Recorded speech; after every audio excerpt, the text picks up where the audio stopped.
શેઠ કેમ મુંજાઈને બેઠા? પેલા મુંજાઈ નથી બેઠો. રામ રામ ને સીતારામ ડાયરા ને હવે આ મંદિર નો માહોલ છે તો હું તો નિરાજે આરામ કર્યું, પણ અત્યારે રિપેરિંગ એવું આવે છે અને હીરા તો આવતા જ નથી. તો મારો વિડીયો નરેન્દ્ર મોદી સાહેબ પાસે મોકલો અને એને કહો કે ભાઈ અત્યારે હજારોની સંખ્યામાં તમને રત્ન કલાકાર છે ને મત આપે છે તો કઈક હીરામાં તેજી આવે એવું કરો, નકર હાચમ રોટલા અવડાઈ જાય ભલામણા. અત્યારે કારીગરોની કઈ વેલ્યુ નથી, કિંમત નથી. અને તમે પાછું નામ કેવું પડ્યું છે રત્ન કલાકાર.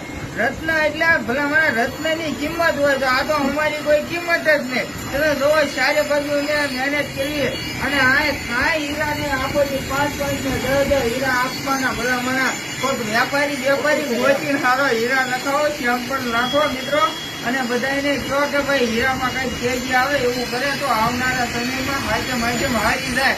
નકર કાળીઓ ઠાકર છે ને એ તમારી રાજી નહીં થાય, દુઃખી થાય ભલામણા. એક તમારા દેશમાં નાનો માણસ, ગરીબ માણસ જે રત્ન કલાકાર છે એનું કાંઈક ભવિષ્ય સુધરે એવું કામ કરો કાંક તો સારું થાય. પછી રામ રામ ની સીતારામ સાથે હું તો બે આવવાનો, કારણ કે હીરા જ નથી તો નવરા કરવું એ હું બરાબર ને.